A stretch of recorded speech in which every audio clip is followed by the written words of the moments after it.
नमस्कार। आज हम चर्चा करेंगे वर्धन साम्राज्य के बारे में। हमारा इम्पोर्टेंट टॉपिक है हर्षवर्धन। गुप्त साम्राज्य हमने पढ़ा। गुप्त साम्राज्य का पतन के पश्चात प्रादेशिक राजवंशों को अपने अपने क्षेत्रों में स्वतंत्र और दृढ़ीभूत होने का अवसर प्राप्त हो गया और राजनीतिक विकेंद्रीकरण की स्थिति पुनः उत्पन्न हो गई। गुप्त वंश के बाद प्राचीन भारत के इतिहास में किसी भी ऐसी साम्राज्यवादी महाशक्ति का उदय नहीं हुआ जो मौर्यों या गुप्तों की भांति संपूर्ण भारत को एक छत के नीचे रख पाती। गुप्तों के पतन के कुछ समय बाद ही 7वीं शताब्दी में राजनीतिक विकेंद्रीकरण की प्रक्रिया पुनः रुकी, लेकिन दूसरे रूप में। उत्तर भारत में कई राजवंश हुए। उनमें से पुष्यभूति वंश या वर्धन वंश विकेंद्रीकरण की शक्तियों को रोककर उत्तर भारत में एक साम्राज्य बनाने में समर्थ हुआ। उधर दक्षिणापथ में चालुक्य वंश ने और सुदूर दक्षिणी पल्लव वंश ने अपने छोटी छोटी शक्तियों को परास्त कर विस्तृत भूभाग में अपने साम्राज्य स्थापित कर लिए।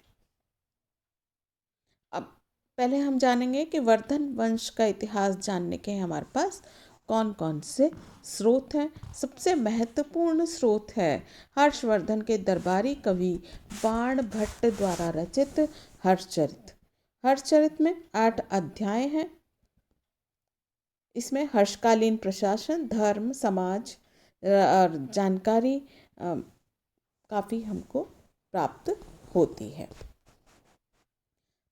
वर्धन वंश का इतिहास जानने का अन्य साहित्यिक स्रोत है बाण भट्ट द्वारा रचित दूसरा ग्रंथ है कादंबरी। इसके बाद महायान बौद्ध ग्रंथ है आर्य मंजूश्री मूलकल्प। हर्ष द्वारा रचित 3 नाटक हैं प्रियदर्शिका, रत्नावली और नागानंद। इन साहित्यिक ग्रंथों में भी वर्धन काल से संबंधित हमें महत्वपूर्ण उल्लेख प्राप्त होते हैं। इनके अलावा सबसे अधिक विश्वसनीय और उपयोगी ग्रंथ है चीनी याते हुएनसांग का यात्रा विवरण, जो CUकी नाम से जाना जाता है। हुएनसांग हर्ष के समय में भारत में आया था और उसने 15 वर्षों तक रहा वो, और उसने जो देखा सुना उसे लेखबद्ध किया। इनके अलावा कुछ महत्वपूर्ण अभिलेख भी हमको प्राप्त हुए हैं, जैसे बांसखेड़ा ताम्रपत्र, मधुबन ताम्रपत्र और पुलकेशिन द्वितीय का ऐहोल अभिलेख, हर्ष की नालंदा मोहर का लेख। ये सब इन सब स्रोतों से हमको वर्धन वंश का या हर्षवर्धन के बारे में हमें जानकारी प्राप्त होती है। अब हम वर्धन वंश के बारे में जानते हैं कि प्रारंभिक वर्धन नरेश कौन कौन से थे। वर्धन वंश या पुष्यभूति वंश भी इसको कहा जाता है। इसकी उत्पत्ति जो थी थानेश्वर में। थानेश्वर कहाँ पर स्थित है? करनाल जिले में, हरियाणा में इनका आविर्भाव हुआ, जो प्राचीन और ऐतिहासिक महत्व का नगर रहा है और श्रीकंठ जनपद इनकी राजधानी था। हर्ष के अभिलेखों में पुष्यभूति का नाम नहीं मिलता, लेकिन बाण के हर्षचरित में पुष्यभूति वंश, जो बाद में वर्धन वंश के नाम से जाने लगा, और उसका जो संस्थापक था पुष्यभूति था। तो इस वर्धन वंश का जो प्रथम शासक था वो था पुष्यभूति। पुष्यभूति के ये शिव का अनन्य भक्त था और पुष्यभूति के पश्चात नरवर्धन, राज्यवर्धन प्रथम और आदित्यवर्धन इस वंश के राजा हुए, और इनके पश्चात प्रभाकर वर्धन इस वंश का पहला महत्वपूर्ण शासक था, जिसने महाराजा अधिराज, परम भट्टारक आदि उपाधियां धारण की थी।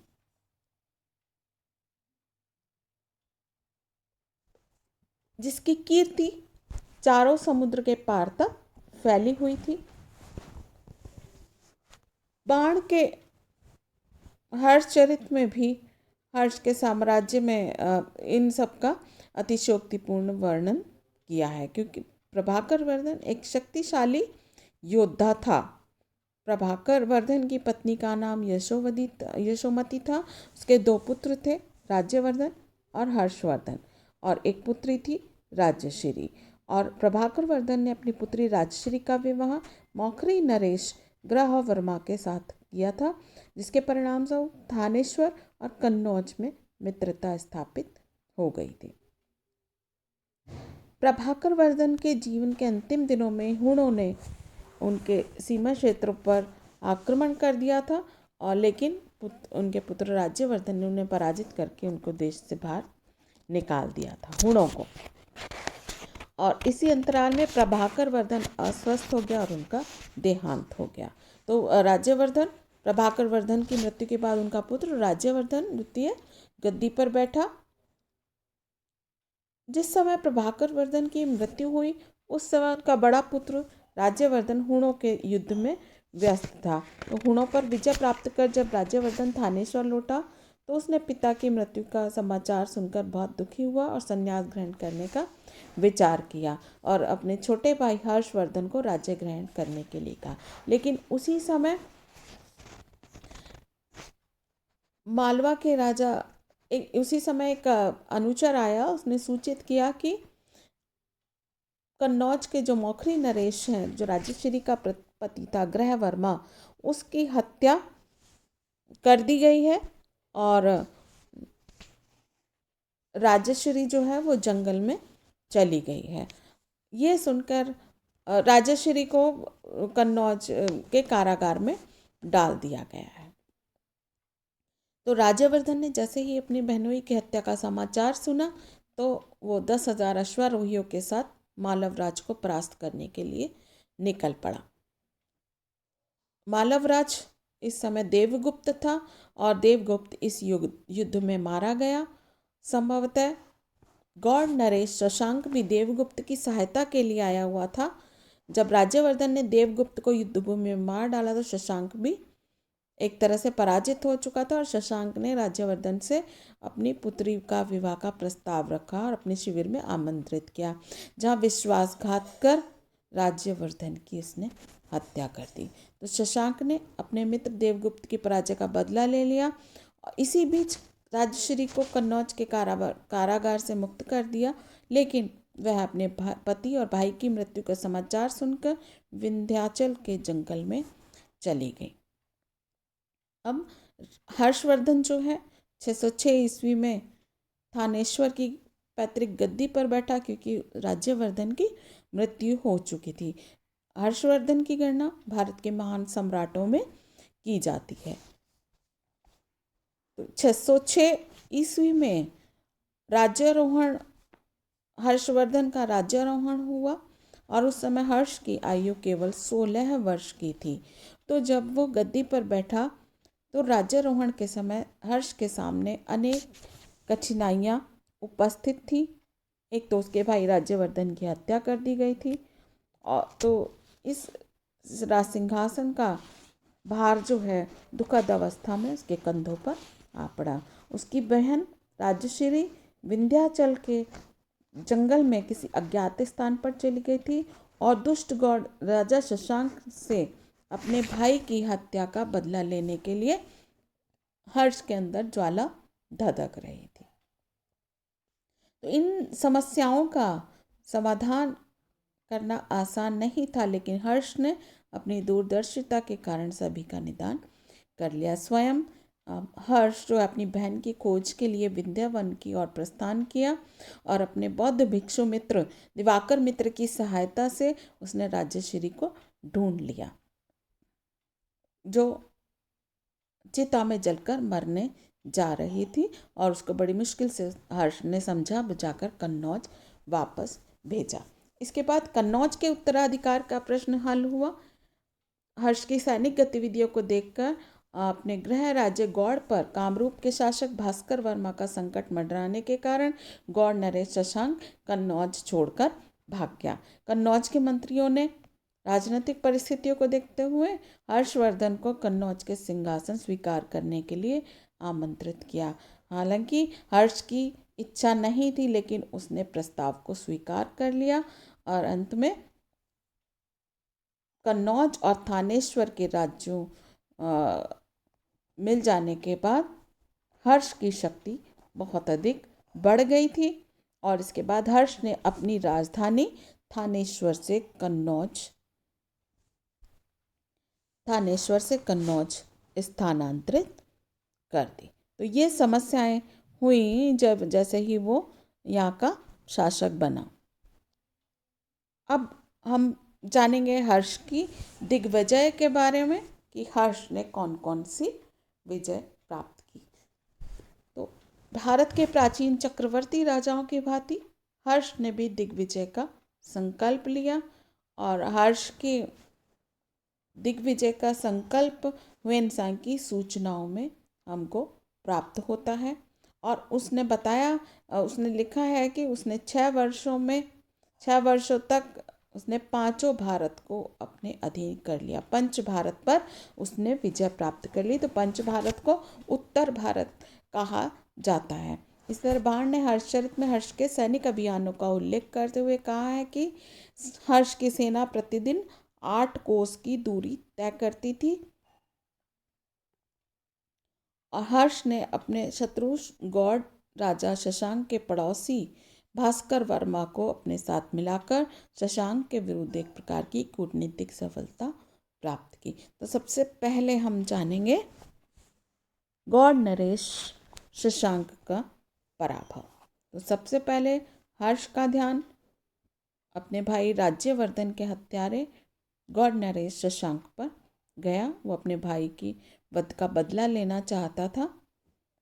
तो एक विशाल सेना लेकर वो बंगाल की ओर रवाना हुआ और शशांक के पड़ोसी कामरूप के राजा भास्कर वर्मा से हर्ष ने संधि की और शशांक की स्थिति को कमजोर बना दिया।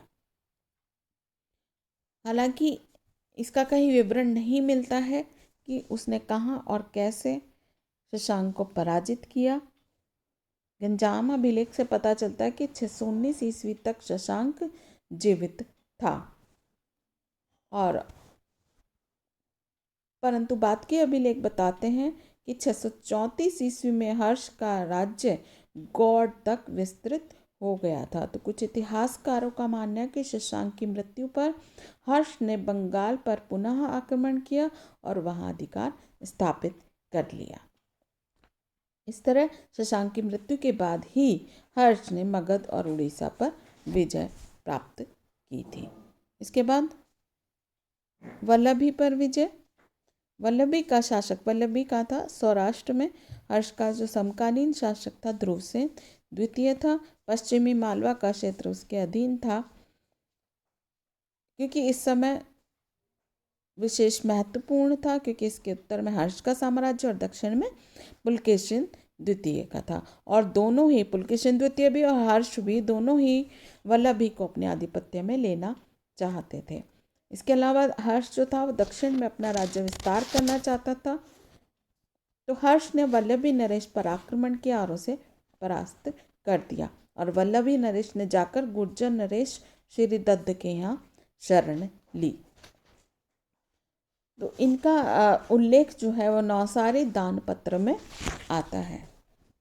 कुछ समय बाद हर्ष ने वल्लभी नरेश से मित्रता कर ली और मैत्री को सुदृढ़ बनाने की दृष्टि से उसने वल्लभी नरेश के साथ अपनी पुत्री का विवाह भी कर दिया। ये उसकी एक कूटनीति का परिचायक है। अनुमान किया जाता है कि यह युद्ध 627 से 640 के मध्य हुआ होगा। अब है पुलकेशिन द्वितीय के साथ युद्ध। हर्ष के समय दक्षिणापथ में चालुक्य नरेश पुलकेशिन द्वितीय शासन कर रहा था। वो बहुत शक्तिशाली शासक था और मध्य भारत और पश्चिमी भारत के राज्यों पर उसका प्रभाव था। इन प्रदेशों पर हर्ष अपनी शक्ति बढ़ाने का प्रयास कर रहा था, तो पुलकेशिन द्वितीय के साथ में उसका युद्ध होना आवश्यक था। हर्ष ने अपनी सफलताओं से प्रोत्साहित होकर पुलकेशिन द्वितीय पर आक्रमण किया, परंतु हर्ष इस युद्ध में पराजित हुआ। इसके अतिरिक्त पुलकेशिन द्वितीय का राजा रवि कीर्ति द्वारा जो लिखा गया एहोल अभिलेख है, उसमें भी हर्ष की पराजय का उल्लेख है। तो ये युद्ध जो है वो 630 से 634 के मध्य हुआ माना जाता है। इसके बाद सिंध के साथ में युद्ध। हर्ष के सिंध पर आक्रमण की जानकारी हमें हर्षचरित से मिलती है कि वल्लभी नरेश को परास्त करने के बाद उसने सिंध पर आक्रमण किया, और हर्षचरित का कथन है कि हर्ष ने सिंधु राज को युद्ध क्षेत्र में मर्दित कर उसकी राज्य लक्ष्मी को छीन लिया। तो हर्ष ने सिंध के राजा पर आक्रमण करके वहाँ पर विजय प्राप्त कर ली, और ये उल्लेख बाणभट्ट के स्रोत से ही होता है, अन्य किसी स्रोत से नहीं होता। इसके बाद पूर्वी अभियान। मगध, कांगोद और बंगाल पर अधिकार। अपने शासनकाल के उत्तरार्ध में हर्षवर्धन ने पूर्वी देशों की विजय के लिए भी एक पुनः सैनिक अभियान किया। इस बार उसने मगध, कांगोद यानी उड़ीसा और बंगाल पर अपना आधिपत्य करने में ये सफल हो गया। चीनी लेखक हेमात वालेन, उनके अनुसार शीलादित्य ने 641 ईस्वी में मगध राज की उपाधि भी धारण की थी। और ह्वेनसांग की जीवनी से भी ज्ञात होता है कि ह्वेनसांग के 643 ईस्वी में कामरूप पहुंचने से पहले हर्ष ने कांगोद यानी गंजाम और उड़ीसा और बंगाल पर अपना अधिकार स्थापित कर लिया था। इसके बाद कश्मीर, नेपाल और कामरूप। ह्वेनसांग की जीवनी में ये प्रसंग आता है कि कश्मीर नरेश और हर्षवर्धन के मध्य विवाद हुआ था। तो इस आधार पर कुछ विद्वान ये मानते हैं कि कश्मीर पर हर्ष ने अधिकार कर लिया था, लेकिन इसकी पुष्टि और प्रमाण अपेक्षित हैं। इसके अलावा कामरूप के राजा भास्कर वर्मा ने हर्ष के राज्यारोहण के समय कुछ समय पश्चात ही हर्ष से मैत्री संबंध स्थापित कर लिए। तो कामरूप पर भी निरंतर हर्ष के प्रभाव बना रहा। इस तरह से दक्षिण भारत के चालुक्य राष्ट्रकूट शासकों के लेखकों में जो विवरण उपलब्ध होता है उसमें हर्ष को सकलोत्तर पथनाथ की कहा गया है। तो सकलोत्तर पथनाथ यानी संपूर्ण उत्तर का राजा उसको कहा गया है। लगभग 42 वर्ष के दीर्घ राज्यकाल के पश्चात 648 ईस्वी में हर्ष का देहावसान हो गया। इसके बाद उसके किसी उत्तराधिकारी की जानकारी हमको प्राप्त नहीं होती है, और हर्ष के साथ ही पुष्यभूति वंश का गौरवशाली युग समाप्त हो गया और राजनीतिक विखंडन का युग प्रारंभ हो गया।